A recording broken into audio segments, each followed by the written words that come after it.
Good morning বন্ধুরা, welcome back to my channel. কেমন আছো তোমরা? আশা করছি ভালো, আর আমরাও বেশ ভালো আছি। তো দেখো, এখন সকালবেলা। তো এখন আমরা টিফিন করে নিচ্ছি, কলাই সেদ্ধ, মুড়ি আর চপ। তো যাই হোক, খাওয়া দাওয়া কমপ্লিট করেই হচ্ছে আমার মা রুটি সবজি বানাচ্ছে। তো যেহেতু আজকে আমরা বেরিয়ে যাচ্ছি মানে রাত্রিরের ট্রেনে, তো সেই জন্য ওখানে পৌঁছে আর খাবার বানানো সম্ভব হবে না, তো সেই জন্য মা বানিয়ে দিচ্ছে। তো প্রত্যেকবারেই দেয়। তো যাই হোক, রাত্রের খাবার বেশি রিচ না খাওয়াই ভালো। তবুও বাঁধাকপিটা অ্যাভয়েডই করি, কিন্তু বাঁধাকপি না হলে কী বা দেবো। তো যাই হোক, আমার মেয়ের রুটি আর আমার হাজব্যান্ডের হচ্ছে পরোটা। আর আমার মানে ভাই ওরা কিন্তু মুড়ি খায়নি, ওরাও কিন্তু রুটি সবজি খেয়েছে। তো যাই হোক, মানে মা কিন্তু ভাতের আগে এই কাজটা করে নিল, কারণ ভাতের সগড়ি হয়ে গেলে ভাত রান্না হতে হতে মানে ভাত খাওয়া দাওয়ার পরই আমরা বেরিয়ে যাব। তো সেই জন্য এই খাবারটা আগেই করে নিল। তো যাই হোক, দেখো পরোটা ভাজা কমপ্লিট। আর হচ্ছে মাকে আমি বলছিলাম যে দাও মা, আমি একটুখানি হেল্প করে দিই। তো মা বললো না। আর দেখো, এই পরোটাগুলো হচ্ছে আমার ভাই ওদের জন্য বানিয়েছিল, তো ঠান্ডা হয়ে গিয়েছে, তো সেই জন্য আবার গরম করলো। তো যাই হোক, মানে সকালের খাবার দাবার কমপ্লিট। এখন হচ্ছে দুপুরের খাবার দাবারের ব্যবস্থা হচ্ছে। তো মা ওদিকে রান্না করছে, আর আমার মেয়ে এখানে জানলাতে বসে রয়েছে। মানে ও যেতেও চাইছে না, রেডি হতেও চাইছে না, ওর যাওয়ার ইচ্ছে নেই, ওইখানেই থাকবে। বলছে যে আর 2 দিন থাকো এরকম বলছে। তো যাই হোক, দুষ্টুমি করছে। আর এখন কিন্তু সময় অনেকটাই হয়ে গিয়েছে। তো মানে এই যে আমার মেয়ে খাবার খাচ্ছে, তো মেয়ের খাওয়া হলেই কিন্তু আমরা খাবো, আর তারপরে বেরিয়ে পড়বো। তো আর দেখো, আমার ভাই আর আমার হাজব্যান্ড ওরা হচ্ছে মার্কেটে গেছিলো। তো ওর জন্য চকলেট, লেস, তারপরে হচ্ছে বাসি। তো বাসির নিচেও কিন্তু চকলেট রয়েছে। তো আমি আমার ভাইকে বারবার বারণ করছি যে এখন খাবার খাচ্ছে, এখন দিস না। সেই আমার ভাই এখনই এসে ওকে দিয়ে দিল। তো যাই হোক, খাবারটা দেখিয়ে দেখো, মানে ওগুলো পেয়ে যাওয়ার পর আর ও খেতে চাইছে না। তো এরকমই করে। আর আমার মা হচ্ছে অনেক ধৈর্য নিয়ে ওকে ভুলিয়ে টুলিয়ে তারপর খাওয়াতে পারে, কিন্তু আমার হচ্ছে অতটা ধৈর্য নেই। আমি প্রথমে খাওয়ানোর জন্য ভুলিয়ে ট্রাই করি, তারপরে হচ্ছে 1-2 থাপ্পড় লাগিয়ে দিই, তারপর কান্নাকাটি হয়। তো এরকম করে কিন্তু খাওয়াটা মানে ওর ভেস্তে যায়। তো মা আমাকে মানা করে যে মানে খাওয়ানোর সময় যাতে আমি ওকে না বকি বা না মারি। তো কাঁদতে কাঁদতে খেলে নাকি সেই খাওয়ার আর কোনো গুণ থাকে না। তো যাই হোক, এই যে আমার মেয়ে দৌড়াদৌড়ি করছে, খাচ্ছে। আর আজকে হচ্ছে আমরা বেরিয়ে যাব। তো মানে আমাদের ট্রেন রয়েছে 7টার সময় দুর্গাপুর থেকে।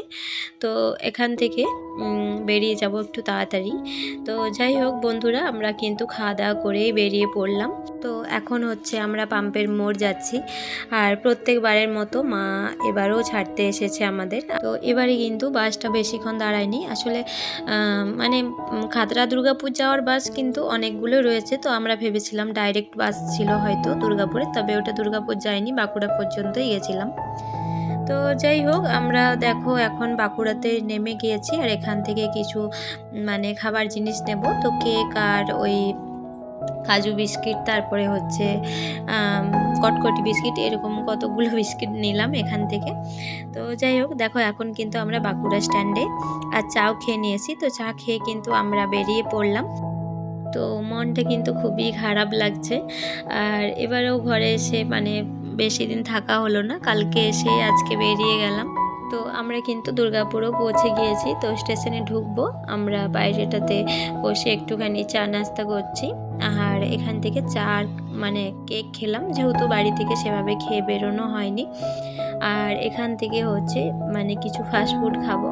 তো আমি আর আমার হাজব্যান্ড হচ্ছে রোল নিয়েছি, আর আমার মেয়েকে চাউমিন মানে খেতে দেবো। ওর জন্য চাউমিন নেব। তো ওর হচ্ছে খেতে অনেকটাই টাইম লাগে।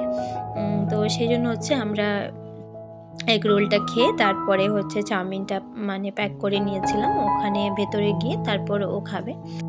তো বাড়ি থেকে মানে খাতড়া থেকে দুটোই বেরোলে হচ্ছে মানে ঠিকভাবে পৌঁছানো যায়। আজকেও দুটোতেই বেরিয়েছি। তো বাঁকুড়া মানে খাতড়া থেকে বাঁকুড়া প্রায় 2 ঘন্টার মতোই লেগে যায় বাসে। তো তারপর আবার বাঁকুড়া থেকে দুর্গাপুর আবার 2 ঘন্টার মতো লাগে। তো তার মানে পরেই স্টেশনে ঢুকে কিছুক্ষণ বসেই কিন্তু ট্রেন চলে আসে। তো যাই হোক, চলো এরপরে হচ্ছে ভেতরের দিকে যাই। আর এই যে আমরা ফাইনালি ভিতরে ঢুকছি। তো টিকিট সব কিন্তু কাটা হয়ে গিয়েছে। আর আজকে কিন্তু মানে বেশ ভালোই কুয়াশা ছিল। তবে ওয়েস্ট বেঙ্গলে কিন্তু মানে সেরকম ঠান্ডা একটা ছিল না। তবে দুর্গাপুরটা পার হওয়ার পরেই বোঝা গেল ঠান্ডাটা আসলে কি পরিমাণে পড়েছে। তো এখানে বসেই হচ্ছে আমি বাড়ির লোকদের একবার মানে সবার সাথে একবার করে ফোনে কথা বলে নিই, মানে ভেতরে গিয়ে।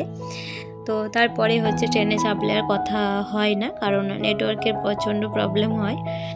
আর আজকে হচ্ছে আমার মাথাটা এত ধরে গেছিলো যে মানে আমি কারোর সাথে কথা বলতে পারছিলাম না, এনার্জি ছিল না কোনো। তো ওষুধ ছিল, ওষুধ খেয়ে নিয়েছি, তারপর হচ্ছে ঠিক হয়ে গিয়েছে। আর আমার শরীরটাও ভালো নেই, কারণ মানে খাওয়া দাওয়ার অনিয়ম হয়েছে। তারপর মানে খাবার কীরকম খেয়েছি, ঠিকঠাকভাবে খাওয়া হয়নি, সেই জন্যই হয়তো। তো মানে কাল রাতের থেকে কিন্তু আমার শরীর খুবই খারাপ হয়ে গেছিলো। তো ভোরের দিক থেকে আমি কিন্তু জেগেছিলাম। তো যাই হোক, দেখো আমরা এখানে বসে রয়েছি। আর এই যে আমার মেয়ের জন্য চাউমিনটা নিয়ে চলে আসলাম, না হলে ওখানে বসে খেতেও অনেকক্ষণ টাইম লাগিয়ে দেয়। তো আমার যেহেতু শরীর খারাপ, তো মানে শরীর খারাপ বলতে সেরকম কিছু না, একটু হজমের গন্ডগোল হয়ে গেছিলো। তো আমার মেয়ে চাউমিনটা আমি একটুখানি খাচ্ছিলাম। তো আমার হাজব্যান্ড বললো একদম কিন্তু মাম্মিকে দেবে না বাবু, মাম্মির কিন্তু শরীর খারাপ। তো সেই জন্য আমার মেয়ে আমাকে একটুও দিতে চাইছিল না। আর দেখো এখানে বসে রয়েছি ট্রেনের অপেক্ষায়। তো ফাইনালি ট্রেনে চেপেও গিয়েছি। আর এখন কিন্তু বোঝা যাচ্ছে ঠান্ডাটা কি পরিমাণ, মানে ঠান্ডা কিছুতেই কমছিলই না। তো যাই হোক, ট্রেনের ভেতরে আর সেরকম কিছু শ্যুট করিনি। তো আমরা দেখো ট্রেন থেকে নেমে পড়লাম। আর এই যে ধানবাদ মানে ঢুকে গিয়েছি, অটো স্ট্যান্ডে দাঁড়িয়ে রয়েছি। তো অটো নিয়ে নেব এখান থেকে। তো ফাইনালি অটোতে বসে গিয়েছি। আর এই যে আমার মেয়ে এখনও জেগে আছে, একটুও ঘুমোয়নি। তো এখন কিন্তু 11টার মতো বাজে। আর পৌঁছতে কিন্তু 11:30 বেজে যাবে। তো অটোটা কিন্তু এখনও ছাড়েনি। তো এই যে ছেড়ে দিয়েছে। আর আমরা কিন্তু আমাদের বাড়ির মানে খুব কাছাকাছি চলে এসেছি, এরপরই নামবো। আর বাড়ির সবার জন্য কিন্তু অনেক মন খারাপ লাগছে, ভীষণ মন খারাপ লাগছে। বাড়ির লোকেদের কথাই কিন্তু আমি চিন্তা করছি। তো যাই হোক, আর রাত্রিরও কিন্তু অনেকটাই হয়েছে। তো এই যে দেখো আমরা বাড়ির সামনে চলে এসেছি। তো এরপর বাড়ি ঢুকবো, অটো থেকে নেমে গিয়েছি। আর এই যে বাড়ির সামনে। তো সত্যিকারের এদিকে কিন্তু প্রচণ্ড ঠান্ডা, প্রচণ্ড, আমার মেয়েও বলছিল। আর এই যে বাড়িতে ঢুকবো এরপর আমরা।